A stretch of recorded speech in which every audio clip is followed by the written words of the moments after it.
Ou brioché. Pour votre santé, bougez plus. Manu dans le 6-9, 6h, 9h30, tous les matins sur Énergie. Il est 7h29, soyez les bienvenus sur Énergie, on est jeudi, c'est le 16 mars, juste après les infos j'aurai des sondages pour vous. Et attention le public, parce qu'on est en direct de la station des Deux Alpes. Et en public, nous avons tenté de chanter ensemble le générique de l'émission. Tous les matins, c'est une petite tradition depuis qu'on est arrivé, on chante tous ensemble le générique, et jusqu'à maintenant, c'est un échec total.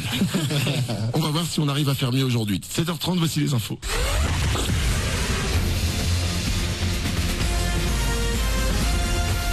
Toute l'actu sur Monaco-Menton avec Frédéric Plat. Bonjour, le soleil inonde déjà le ciel de Monaco et de la Côte d'Azur ce matin. Pas un nuage devrait venir faire de l'ombre aujourd'hui et le thermomètre va prendre un peu plus de hauteur. Il va faire jusqu'à 21 degrés cet après-midi, 10 de suite de Rolbert Fontvieille, 11 à Garavant. C'était la météo avec votre restaurant La Trégo, les pieds dans l'eau, port de plaisance de Cap d'Aille.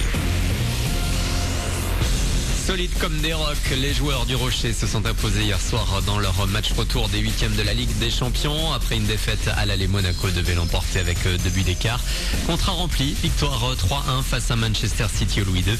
Écoutez Benjamin Mendy. Beaucoup d'adrénaline, beaucoup d'émotions. On a commencé très fort. Le premier but de Kylian, après le but hors jeu, on était tous un peu fous. Voilà, on a su se reprendre et mettre ce deuxième but qui nous a fait énormément de bien. Et à la mi-temps, on s'est dit que quoi qu'il arrive, il fallait qu'on reste solide et qu'on allait mettre un troisième but. Donc qui marquait ou qui marquait pas, on savait qu'on allait mettre un troisième. On ressent tout ça, même chose. On a envie tous on a faim de victoire. On veut tous arriver au même point. Et même en dehors du terrain, il y a de grosses et fortes affinités. Et c'est ce qui fait notre force. Et demain, l'ASM connaîtra son adversaire pour l'écart. L'Atlético Madrid continue aussi à l'aventure européenne. Ce soir, place à l'Europa League avec Lyon face à l'AS Rome. 8e de finale retour à suivre dès 21h. Dans l'actu également, un forum dans l'emploi de la formation hier à Menton. Cette 10e édition a attiré les foules au Palais de l'Europe. À cette occasion, le maire de Menton, Jean-Claude Guibal, a signé une charte d'engagement pour encourager l'embauche. La commune s'engage également à favoriser les rencontres entre jeunes et chefs d'entreprise ou encore organiser des manifestations autour de la formation et de l'emploi. Renault se réveille dans la tourmente ce matin. Les autorités soupçonnent les constructeurs de voitures d'avoir triché pour ces tests anti-pollution sur certains moteurs. Une fraude qui aurait commencé au début des années 90. La direction nie en bloc. En France, on aime prendre un goûter pour le 4 heures. C'est propre à nous, pas forcément dans les autres pays.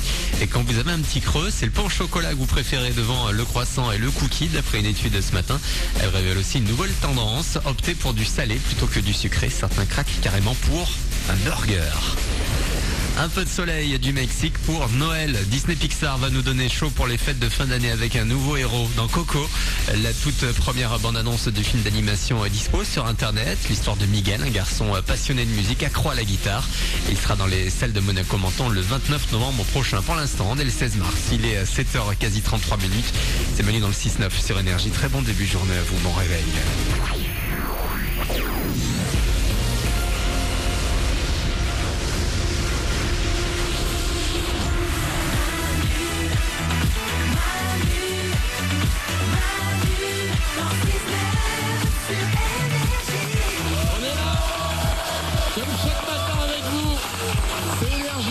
Choisi pour vous réveiller, merci d'être là et merci au public qui s'est réveillé très tôt ce matin pour venir. Il y en a qui se sont réveillés à 4h30 ce matin pour venir jusqu'ici.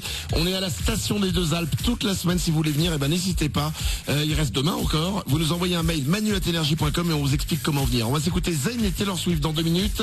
Avant ça, j'ai des sondages et attention. Juste après Zayn et Taylor Swift, nous allons en savoir plus sur l'enquête que nous menons sur cette histoire de chat dans notre hôtel. Ouais. Notre hôtel est bondé de chats. Nous avons avec nous dans le public ce matin Nicolas et Bénédicte. Bonjour Nicolas.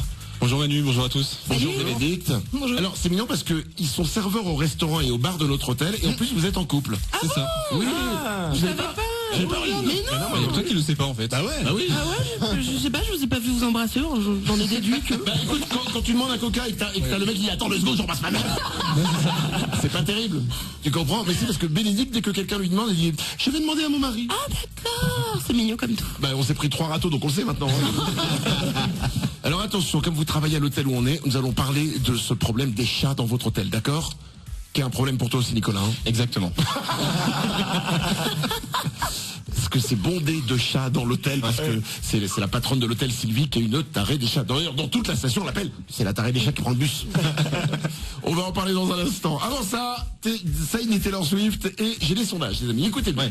C'est la première chose que 24% des gens font quand arrive leur plat au restaurant, justement. Bah tiens, Bénédicte et Nicolas, d'après vous, quelle est la première chose que font 24% des gens quand vous leur amenez un plat au restaurant? D'après toi, Nicolas? Il réfléchit. Bénédicte, peut-être une proposition? Prendre une photo.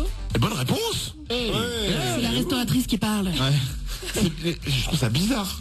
Nicolas, il le fait tout le temps. Nicolas. Oui, Nicolas. Comment ça?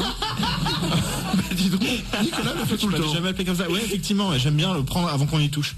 Avant que quelqu'un me pique une frite, par exemple, comme Marianne peut faire. Et après, tu la postes? Alors, soit je la passe, soit là en ce moment je l'envoie à ma femme pour lui montrer ce que je mange, pour lui dire je suis au restaurant, t'inquiète pas, il y a pas trop de filles aussi. C'est marrant, hein, tu lui montres ce que tu manges, mais pas ce que tu bois. Hein. Non. C'est marrant.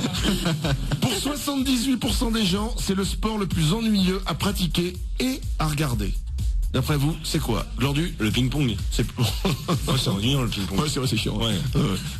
Nico? Le bowling. Le bowling, c'est vrai, c'est chiant aussi. Ouais, c'est chiant. Oriane? La marche? La marche? Non, ce n'est pas ça. Nicolas? Le jeu de fléchettes. Le jeu de fléchettes. C'est vrai qu'à regarder, ça c'est vraiment tout pourri. Nico? C'est un sport collectif ou pas? C'est un sport. Non, tu le fais seul. Enfin, tu le fais seul. Tu fais à plusieurs, mais seul. C'est chacun contre l'autre, quoi. Glandu? Il y a le curling aussi qui est pas mal. Le curling, ouais, c'est bien chiant ça aussi. Bénédicte, une proposition peut-être? Le golf. Eh mais elle est méga forte, Bénédicte. Mais c'est le golf. Pour 78% des gens, c'est le sport le plus ennuyeux à pratiquer et à regarder. Le golf. Ah, c'est vrai que c'est chiant quoi. Mais le problème à la télé, c'est que tu vois le mec taper et tu vois pas la balle. Ouais. Ouais, elle part et il te montre le ciel. Ok. Bon. Et après t'as un autre plan sur un truc qui fait poum poum poum qui rebondit 3 fois sur le gris. Le mec fait oh superbe strike the one. John Winkelker décidément cette année est super bon. Nico? Les golfeurs, ils mettent pas l'ambiance comme les footballeurs. Ils font un tour de stade. Eux, quand ils gagnent, ils montrent aucune expression. Il soulève sa casquette et il jette la balle. Wouh, gros déconneur les golfeurs. C'est vrai que tu vois jamais autour d'un parcours de golf sur pom pom pom pom. Ouais. Un petit dernier sondage. 28% des gens qui commencent une partie de ce jeu de société avouent en avoir déjà marre au bout de 20 minutes. De quel jeu de société il s'agit? Bénédicte, comme tu es très très forte ce matin, est-ce que tu as une idée? Monopoly? Non, c'est pas le Monopoly. Faux, mauvaise réponse. Elle est mauvaise. Oh, quand on va mettre du petit bois, on va brûler la sorcière. Sauf ton respect évidemment. Ce n'est pas le Monopoly. Nico? Le Scrabble? Bonne réponse de Nico. Ouais, c'est bien chiant ça. Bah oui, et je trouve que 20 minutes déjà c'est beaucoup. Hein. Ah ouais, c'est trop. Normalement tu sors le jeu, tu dis ah tiens ça me saoule. Moi je dis, et si on faisait un Scrabble? Non. Allez, 7h37, voici Zayn et Taylor Swift sur Énergie. On est là, comme chaque matin avec vous, en direct de la station des Deux Alpes toute cette semaine. On est jeudi, c'est le 7 mars. Soyez les bienvenus sur Énergie. Merci de nous avoir choisis.